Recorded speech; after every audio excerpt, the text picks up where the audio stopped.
Let's do Cardinals first.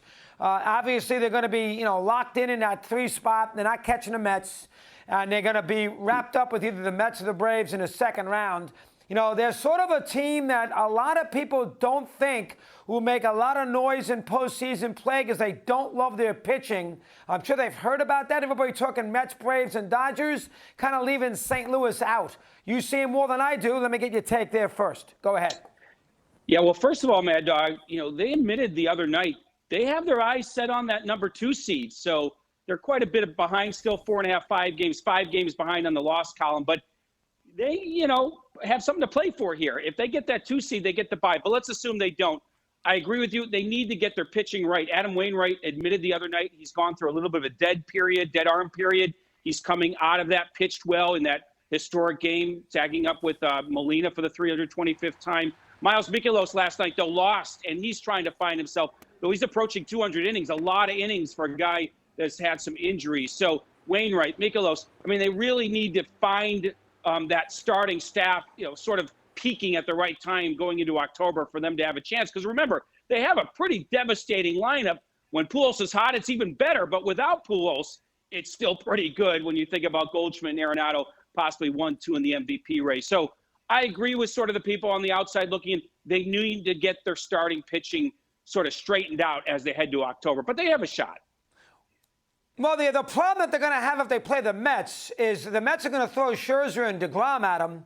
And, I don't know if they're going to play Pujols in that situation. And then you got Goldschmidt and Arenado trying to hit 2 great pitchers. So, the Mets aren't throwing a left-handed pitcher against the Cardinals under any circumstances. And the Mets killed the Cardinals in the regular season, albeit a long time ago. They destroyed them. They're better off playing Atlanta. That is not a good matchup for them if they get wrapped up in a 2-3 with New York. How about that for a sec? Let me hear. Yeah, no, I think you're right, because if you look at the numbers, they're the best team against left-handed pitching using OPS. The Cardinals are. So you're right. The righties can neutralize them. There's no doubt the Mets would be a big favorite in a short series. I will say this, though. When you get them down here in St. Louis, there's been 40,000 in September, midweek here, showing up at Busch Stadium. Now, most of that is for Pujols, Mad Dog. But, look, get the Mets down here. You never know, especially if Jack Flaherty comes back. He's back on the mound tonight. Like, if he comes back to peak Jack Flaherty, then you might have a shot. There's no doubt they're underdogs, especially against the Mets, as you said. Yeah, listen, I love Flaherty, but he hasn't pitched in 2 years. So, I don't know what to expect out of him. What's your take on Pujols series? Is he pressing a little bit? Will he press? They're going to play him all the time to hit these 3 home runs. You think he get it? He's not one, I don't think, who thinks about it too much, which is a plus. Will he get 700 here by the end of the season? What's your take on that? Okay, so yes, I do think he's going to get it. I think the best thing for him might be going on the road. They go to San Diego and LA next week. Mad Dog, there's 40,000 plus people on their feet every time he leaves the dugout, let alone gets in the batter's box. That kind of pressure, it's one thing to hit a single for number 3,000. To hit a home run or 3 of them, that's tough. Now, Ollie Marmol's playing every day, as you said, against righties. They have a doubleheader tomorrow. We'll see if he's in both ends. I like that Marmol's doing that at home. They have an 8-game lead. Let's see if he can do it at home. But I think it's more likely to happen on the road. A little less pressure out in San Diego and in L.A. I think his kids, his family are out in L.A., so who knows? That could be a magical ending for it to happen there. But I do think he's going to get to 700. It's just been sort of a not pressure-filled week, but just a tension-filled week. Again, 45,000 on their feet every time he comes to the plate. It's hard to perform and hit a home run with that kind of, attention on you. He'll never admit it, and money aside, he made an awful decision leaving the Cardinals to begin with. This is a big franchise, Stan Musial. The fans love him. Not that same kind of intensity in Anaheim. Now, he never admitted, and he got $250 million, so I understand. But from a baseball perspective and a big picture perspective, I think Pujols made a mistake. Agree or disagree? Yeah, I agree from a baseball perspective.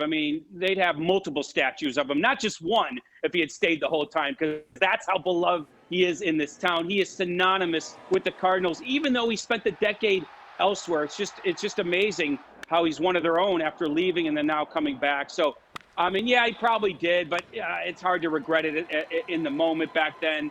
It certainly is hard to regret the money. But man, his teammates love him. The city loves him. It's just him and the Cardinals, man. This love affair, and it's coming to a storybook ending. Either the 700 home runs, or at least another playoff appearance with him, Molina, and Wainwright. And you think he's not? If he ends up at 699, you don't think he's coming back? You actually think this is going to be it? If he's one home run shy of 700?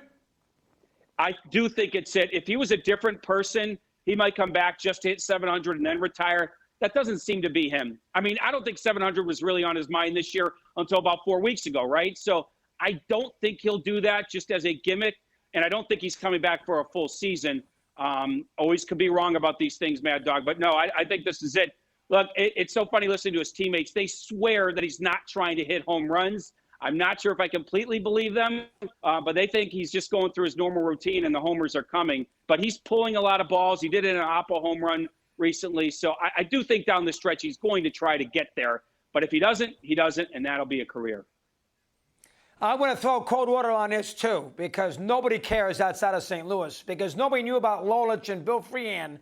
The idea now that this is some huge deal about Wainwright and Molina, the battery mate scenario, and I know that's the greatest baseball town in the world. I get that. But here's how I base records. Do I know who said it previously? There isn't a baseball fan anywhere who would have been able to tell you about Bill Freehan and Mickey Lolich with the battery mate scenario. Let's have some fun with that just to annoy everybody in St. Louis. What's your take really, there? Right. Let me hear. Look, what I like about it is just the fact that they're lifetime Cardinals. Now, of course, they're going to pitch and catch together for so long. You're going to set some numbers, but we don't see guys stay with their own organizations for that long. Wainwright has said it over and over again. He just doesn't belong anywhere else. He could never wear another uniform. That doesn't give him much leverage in the offseason if he comes back, of course. But to me, it's not about them pitching and catching together. It's them being Cardinals for life. I like that. We don't see it often enough. All right, right now, who's the best team in the NL? Dodgers? Are they going to get to win a World Series? Oh, get to a World Series? Yeah, I mean, the Dodgers obviously are. I still like the Mets. Everyone's down on the Mets. Let me tell you something, Mad Dog. You know I cover the Cubs, too. The Cubs and the Diamondbacks are two teams down the stretch you don't want to play right now if you're in the hunt. The Cubs are better than the record. So is Arizona. The Mets are going to be fine as long as Scherzer and DeGrom are okay. Remember, as you shorten a roster in the playoffs, those stars become even more important on the mound, and they've got two of the better ones. So I think the Mets are right behind the Dodgers, and, of course, the Braves are right behind them. And then it's kind of up in the air in terms of those wild card teams. I don't think San Diego has a shot at upsetting anybody. And I can't see one of those wild card teams going very far, although maybe a one-round upset is possible for the Phillies. I do like the Phillies if they're healthy. They've got a balanced lineup, and they've got the starting pitching, but they're not exactly healthy on the mound. And not only that, they're going to have to play the Braves or the Mets in the first round, which is a problem because they're going to be the fifth, and the Mets and the Braves will be the fourth. And they don't play well in Citi Field, and they always get killed in Atlanta. So that is something you have to keep an eye on. You the best, Jess. Keep in touch. Thanks for a few minutes here today. Appreciate you coming on.